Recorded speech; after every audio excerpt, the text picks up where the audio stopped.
Ulthara was a masterpiece of creation, a planet of floating crystalline mountains, rivers glowing with bioluminescence, and skies that shimmered with two suns. It was home to the Qwelith, a peaceful civilization whose crystalline forms pulsed with light when they spoke. After decades of research, the Qwelith unlocked a stunning achievement: the ability to open portals to alternate dimensions. Their leader, Ambassador Jinal, dreamed of using this technology to foster unity. "What if," she said to her council, her light glowing a hopeful green, "we invited beings from other dimensions to a summit of knowledge and friendship?" "You risk everything," one elder warned. "Opening a door means anything can walk through." Jinal hesitated but replied firmly, "Without risk there is no progress. We must believe in hope." The council reluctantly agreed. Invitations rippled across the multiverse, their message simple: to all beings of wisdom and peace, join us on Ulthara. The Eureka arrived with humanity's delegates. Dr. Tess Morgan, a brilliant astrophysicist who had spent years dreaming of this moment, her father's voice echoing in her mind, "The stars are our guides, no matter how dark the path." Mark, an engineer with a quick wit and a love for philosophy, always recalling his mother's saying, "The universe is like a spice box. You never know what you'll need until you open it." And Bob, their AI companion, whose dry sarcasm added levity, and occasionally frustration. As the ship descended, Mark peered out the window. "This place looks like Diwali threw up all over it. Glowing rivers, sparkling mountains. I half expect a firecracker display." Bob chimed in. "Cultural reference noted. Probability of diplomatic offense? 37%. Tess smiled, her excitement palpable. "Focus, you two. This is our chance to prove humanity's worth." Ulthara's Grand Hall of Eternity buzzed with life. Delegates of all forms gathered, beings of energy, liquid, even sentient flora. Tess felt awestruck but determined to represent humanity well. Mark attempted a greeting with the avians by mimicking their song. His whistle earned a scandalized squawk. "I just called someone's grandmother a banana, didn't I?" Bob replied, "Accurate. Diplomatic fallout imminent." Laughter broke the tension, but Tess couldn't shake the feeling that something wasn't right. Her instincts screamed for caution, a warning she ignored. Just as Ambassador Jinal opened the summit with a radiant address, a dark tear appeared in the air. From it emerged the Veilborn, cloaked in shadow, their leader Eric's, a towering figure of shifting darkness and glowing eyes. The hall fell silent. Eric's voice, a dissonant chorus of whispers, echoed, "You called and we have come. We bring peace." The Veilborn radiated cold, their presence draining life from the air. Tess stepped forward, her voice steady. "What kind of peace?" Eric's shadowy form shifted, as if smiling. "Freedom from struggle, pain, and existence. We offer release." The room shuddered. Plants wilted, and even the luminous walls dimmed. Mark muttered, "Release? Sounds like they're trying to cancel our subscription to reality." Eric's many eyes turned to Tess. "You think yourselves worthy of existence, but you destroy your own world. We watched as your wars consumed your skies, as your greed poisoned your waters. What makes you different from us?" Tess faltered. His words struck deep.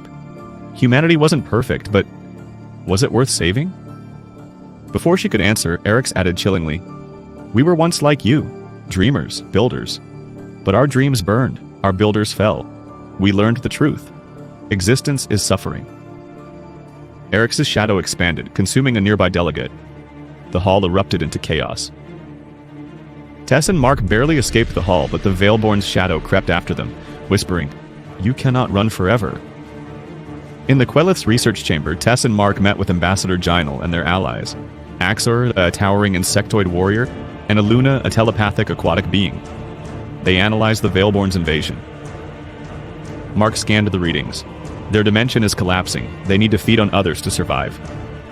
Aluna added, her voice echoing in their minds. They are not visitors. They are conquerors. Jinal, guilt-stricken, confessed, "This is my fault. I opened the door." Mark, in a rare, serious tone, replied, "Mistakes don't define us. What we do next does." The group devised a risky plan.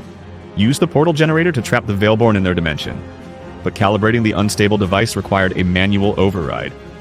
Mark volunteered immediately. "My mom always said, if you're in the kitchen, don't just stir the pot.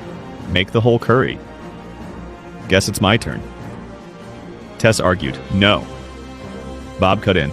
Incorrect. I am the logical choice. I have no organic life to lose. Tess hesitated, torn between logic and her growing bond with both. Before she could decide, the Veilborn attacked the lab, destroying vital components. The generator's power flickered dangerously. The Veilborn swarmed the Grand Hall as the team raced to repair the generator. Tess, forced to lead, pushed through her doubt. Mark, reroute power. Axor, cover the entrance. Aluna, shield us. Eric's arrived, his form larger, his voice louder. You cannot win. Struggle only delays the inevitable. Tess shouted back, maybe, but delay is better than surrender. As the portal roared to life, Eric's lashed out, severing the power. The generator flickered, unstable. Mark leapt to reconnect the conduits, but was caught in Eric's tendrils. I can't hold on, Mark cried. Bob rolled forward. Step aside, Mr. Curry. Time for the robot to save the day. Mark stared as Bob took his place. Bob, I never thought I'd say this, but you're a hero. Bob's voice softened. Humans are annoying, but you are worth it. As Bob activated the generator, the portal began to pull the Veilborn inside, but Eric's resisted, his tendrils clawing toward Tess. Tess grabbed a charged conduit, redirecting its energy into Eric's. You're wrong, she shouted, her voice trembling. Struggle isn't the end, it's what makes us strong. Eric's faltered, his form flickering. For a moment, Tess saw something human in his eyes, a glimpse of a world he had lost, of loved ones consumed by despair. You fight for nothing, Eric's whispered. You will fail. Maybe, Tess replied. But hope isn't about guarantees, it's about trying anyway. With a final surge, the portal pulled Eric's and his minions into the void. Bob's light faded as the rift sealed. The summit survivors gathered in silence, the weight of loss heavy. Jinal addressed Tess. We shouldn't have invited them. Tess replied, You were right to try. Without risk, there's no progress. And now, we've shown that unity can fight even the darkest threats. Mark, clutching a pendant from his mother, added, My mom always said, even the darkest nights end with sunrise. She'd have liked you, Bob. As the Eureka departed, Tess gazed at the stars. No matter how vast the void, we'll always find a way to light it. On Ulthara, the surviving delegates worked together, inspired by humanity's resilience. Unity, though scarred, endured.